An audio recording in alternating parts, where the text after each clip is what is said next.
If you put all these things together, my ultimate point has to be surely there's a bit of a slither of hope that the OCR will be held in, what's that, just over 2 weeks' time.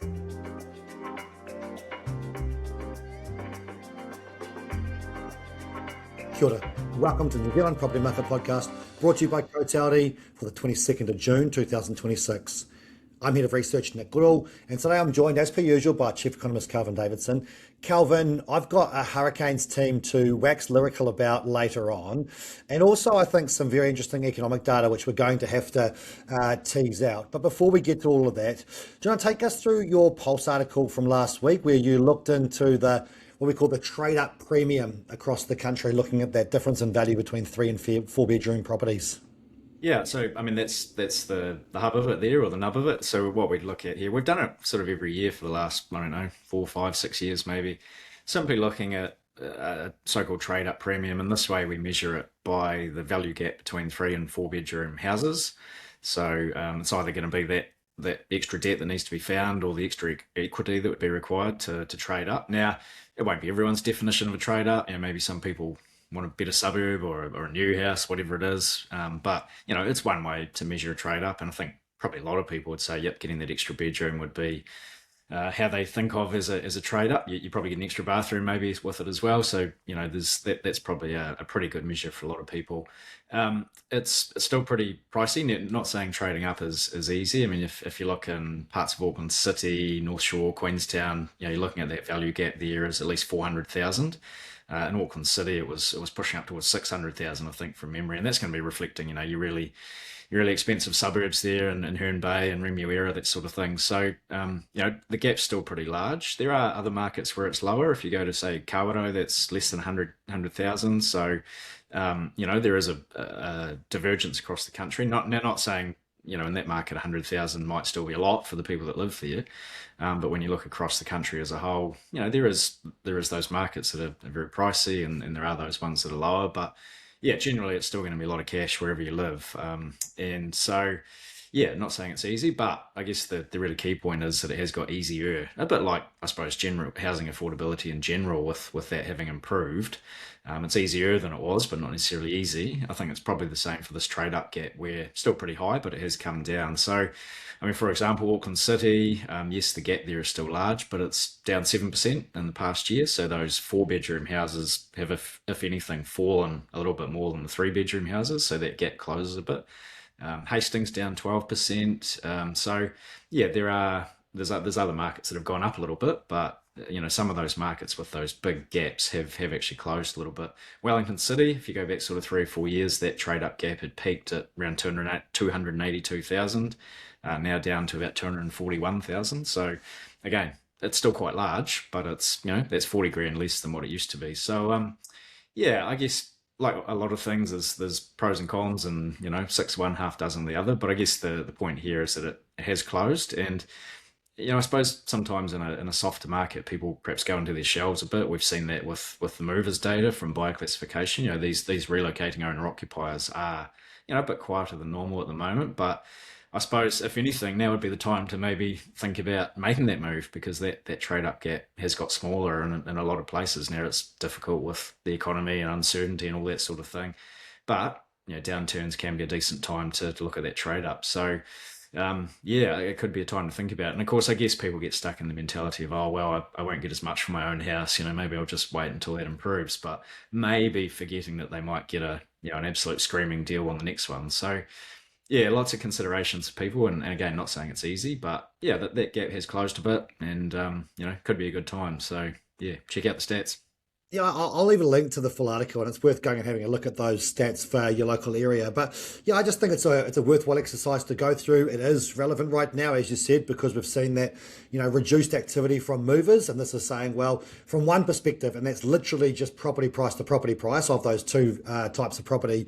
It's looking more attractive now than it has in recent times. But as you said, there's still other things to consider. There is the economy. There is that concern people seem to have, which is, if I do buy a property before selling the other one, what if I can't then sell this old property for longer, and they have to hold two properties for a period of time, or can't rent it out, or depending on what they want to do with that old property too, because they're not always just going to sell it and move to the next one. Sometimes you hold on and might rent that one out as an investment property or whatever. So there's lots to consider here, but it is just quite a nice measure. It does also, as you kind of touched on, it reflects the fact that that next tier of the market hasn't performed as well because demand's been so much lower for that next tier.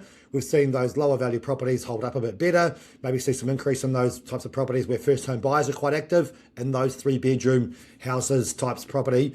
But the next tier up hasn't had as much demand and maybe relatively high supply for the amount of demand that's been trying to buy those properties.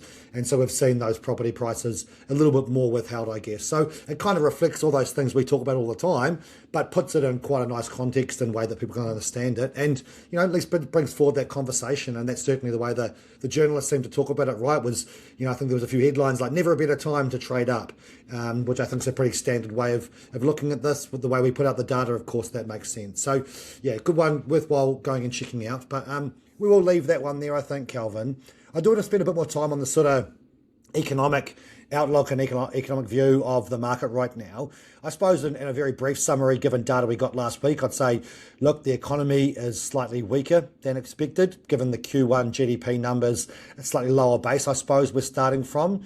But also inflation is lower than we expected off the back of those selected house indexes, and then, of course, we've got the potential, and I still say potential, for a genuine peace deal in the Middle East. Now, early last week, it looked a lot more promising than maybe it did over the last 24 hours. But if you put all these things together, my ultimate point has to be, surely there's a bit of a slither of hope that the OCR will be held in, just over 2 weeks' time. Off the back of these data. I want to talk about the data in a bit more detail, so I'll get you to take us through that. But that definitely has to be the question for me, and I don't know what the percentage changes, from, I don't know, was it 100% chance we'd see an OCR increase in a couple of weeks, and that comes down a little bit, but maybe we'll get to that shortly. Do you want to just run us through those exact figures we got and a bit more detail behind, GDP, where the economy's at, that selected price indexes data for May, which we got last week. And then maybe we can talk about the more recent developments of the peace deal between Iran and USA, mate. But over to you for the data.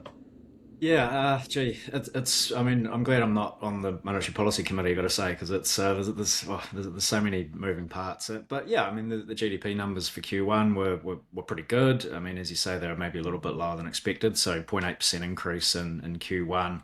I guess most bank economists, and I think the Reserve Bank had a projection of about 1% increase. So maybe it's a little bit lower than what was anticipated. But there's some sort of technical things going on behind the scenes with some adjustments they make each year, and I think seasonal adjustment might have been a factor in there or something. So it might not necessarily be the true picture when it potentially gets revised down the track. It might not necessarily hold at that 0.8, but yeah, if anything, take it at face value, it's a little bit lower than what people were anticipating. So I guess from the monetary policy perspective, maybe there's just a little bit more spare capacity than what was previously thought.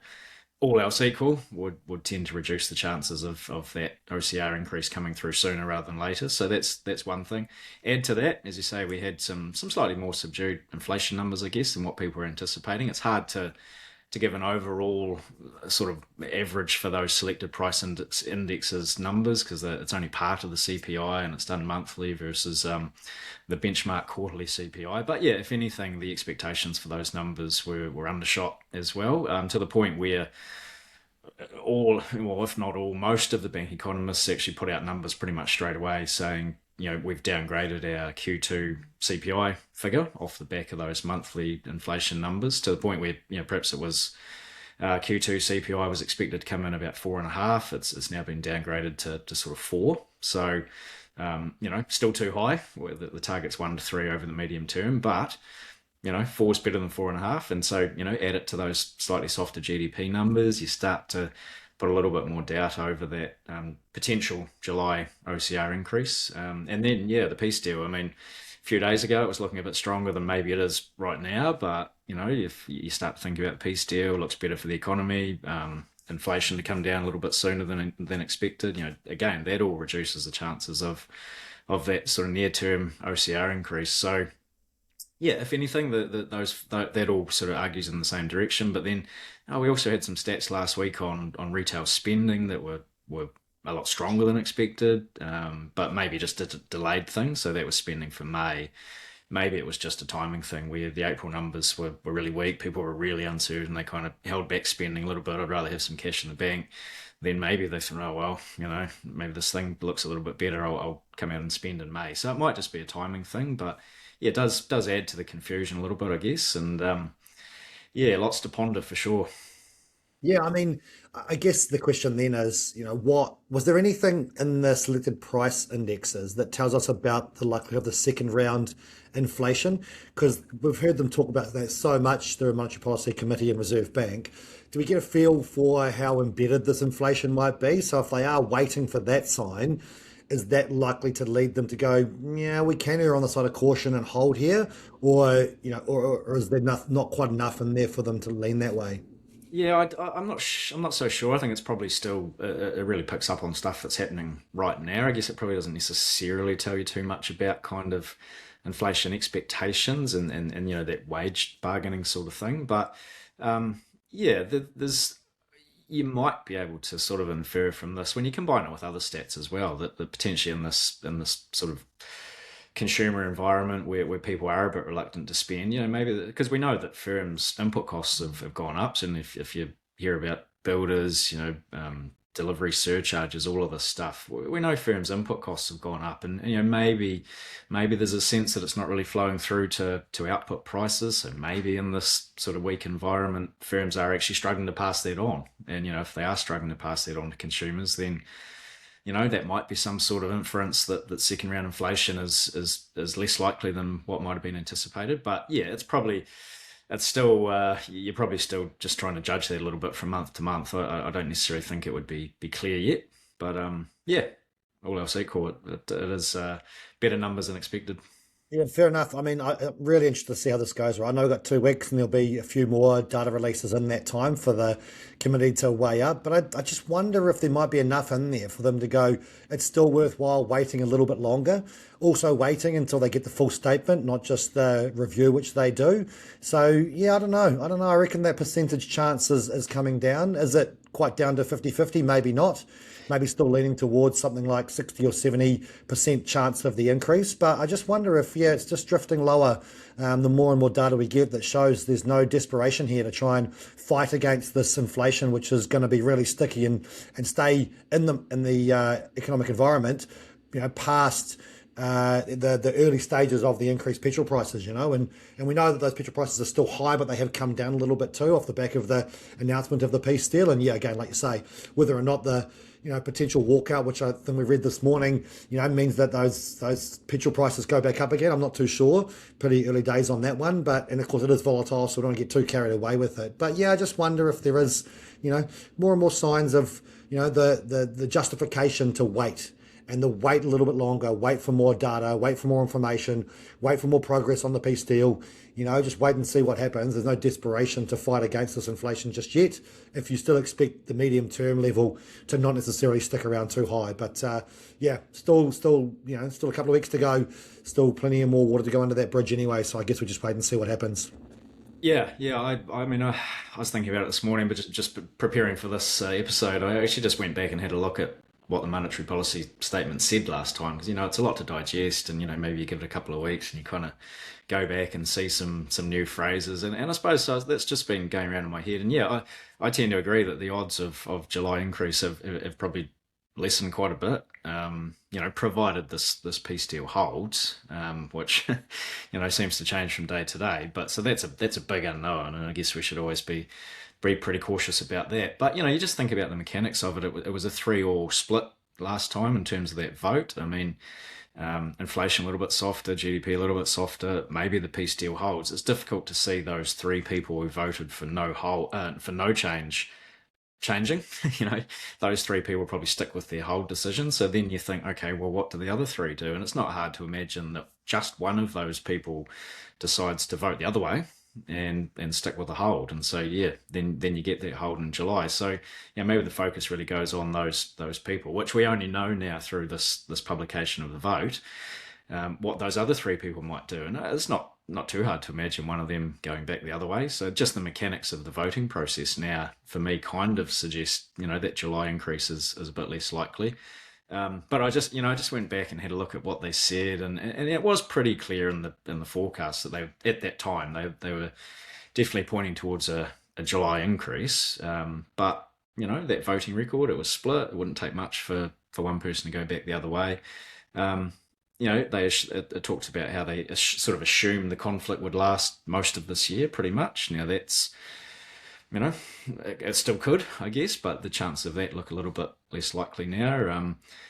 So yeah, difficult to put odds on it, but maybe July's 50-50. You like you say, just the timing, the July decision is a monetary policy review, so they can't fully revise the forecasts. Maybe they do wait till September and they get that full set of forecasts out. So yeah, it's kind of easy to sit on the fence, but 50-50 for July. I reckon the chances that they wait, I reckon, have grown just because of that voting thing. It wouldn't take much for one of those people to switch back the other way. They've still got the meeting in September, to push through that OCR increase if they want to. There was a phrase I picked up on again this morning I'll read it. It just says, the committee remains focused on bringing medium-term inflation back to target and expects the OCR increases will be required this year. So, that, I think, and you look at those numbers, the projected track for the OCR, it did look fairly likely they plan to increase. So, I don't think it's a question of no increases at all. I think probably what you're talking about here is it July, is it September? I think though it's probably that sort of scenario. And yeah, I think probably July is a little bit less likely. September is maybe a higher probability. Certainly, if they didn't go in July, you'd expect they would in September based on those projections and that quote I just read out. But yeah, is it July? I don't know, 50-50. And I think for me, like I've said, just the mechanical process, I just don't think it would take much for one of those people who voted for a rise to go back the other way. So we'll see. Yeah, I mean, it's a good point. I mean, I suppose equally, it wouldn't be that hard to see one of those that voted for a hold to then say, yep, we've seen enough to have the increase, especially if it was the governor, of course. Anna Bremen, if she went that way and she's got the casting vote, then if you did a couple of switches, then she gets the one. But equally, I wonder more if the more likelihood is, they vote the same way. The 3 internal vote for hold, the 3 external vote for the increase. Once again, it comes down to the governor's vote. So, I guess that increases the likelihood of that hold more than it would have been the other way around. But anyway, we'll quit the speculating for now. I'm sure we'll do more of that, not just next week, but certainly the week after and the few days in the lead up, and we'll have all the data, available to us that we know they'll have available, and we can get a much greater feel for what's going on there. So, yeah, look, plenty to continue to watch for. It does feel like it's the central conversation right now is understanding, trying to get that feel for where's the economy at, where is inflation at, how sticky is it, and what do we have to do about it now. But yeah, it does. And of course, I agree with you that, yes, we're going to see those increases. It's a matter of timing. There is that feel across the board that we've got to get back to, what do they call the neutral rate, which must be somewhere in the 3%-ish rate. So it will drift that way. It's just a matter of what is the speed to get there, and, how much time do you wait, and how much data do you wait to get before you want to figure out, what is the timing of that, and how much of a problem is that genuine second round inflation going to be, that you need to do it sooner rather than later to get on top of something that we know is going to occur later on down the track, and not necessarily we're affecting it right now. But yeah, look, we'll leave it there. I think it's a great discussion and there's plenty in it, but there'll be more of that to come. Otherwise, in terms of what's out there at the moment, mate, our monthly video is now live, so that is on the YouTube channel if you want to go and check that one out. We've also got our chart pack out this week, Kelvin, so that'll be, you've obviously written that one, goes out to media, I think by Wednesday, for public Thursday. Anything you wanted to tease on that? What's the focus on that one yourself? I'll buy classification again. I try to pump that whenever I can. Still seeing strength from first home buyers. Yeah, some interesting stats coming in on investors, I'd say. So that will be one to watch. We know that the election's coming up. There's some things around tax policies, maybe just some hints in there that investors are getting a wee bit nervous. So yeah, one to watch. But continued strength from first home buyers. Just they roll on.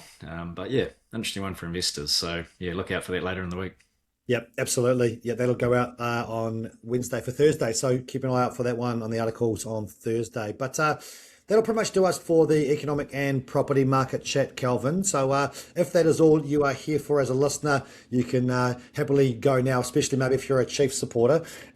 Kelvin, I know that you didn't get a chance to catch the Canes, but I, of course, did make it live. It was a bit of a crazy couple of days, really. Been from Queenstown to Christchurch. I went to Shapeshifter concert on Friday night in Christchurch, and then my flight was disrupted with all the wind, both in Christchurch and then in Wellington, to the point where my flight was diverted from Wellington to Palmerston North on Saturday afternoon. So firstly, I couldn't play my own football game because I was hoping to go straight from the airport to that game and could not do that, seeing as I went to Palmy.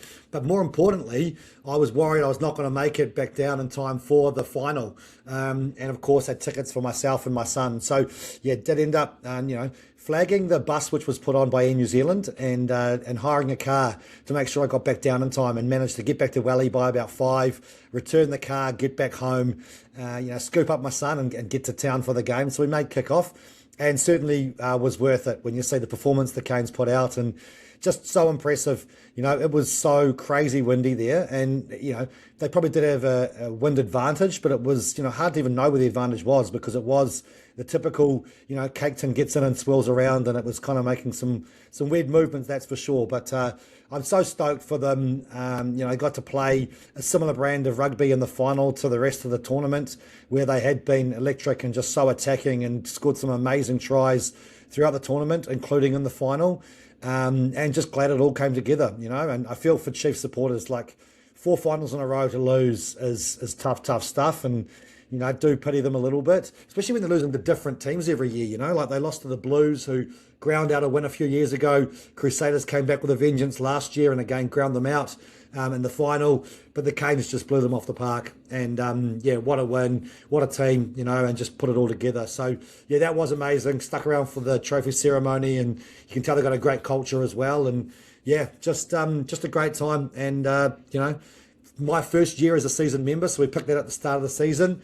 And we couldn't have picked a better time to finally sort of get in there and do that. But I think also the organisation has done a great job at engaging with the public. They put on some great halftime shows and the light shows and the fireworks and everything that comes with it. So they've had the kids' days and really made it a bit of a family experience too. So it has just been a great time to get down to the stadium. I'm a bit of a critic of the cake tin many times, but it's been an enjoyable one to actually get down. And obviously nice when you're going down there with family, meeting up with some friends, and their kids, my kids' friends are going along as well. So yeah, it's just been a good season for Wellington and the Hurricanes, and can't really speak too highly of it, or more highly of it, to be honest. And yeah, glad it culminated in a trophy. So yeah, happy days, mate. I know you had a party Saturday night. I didn't catch much of it, but you've seen some highlights.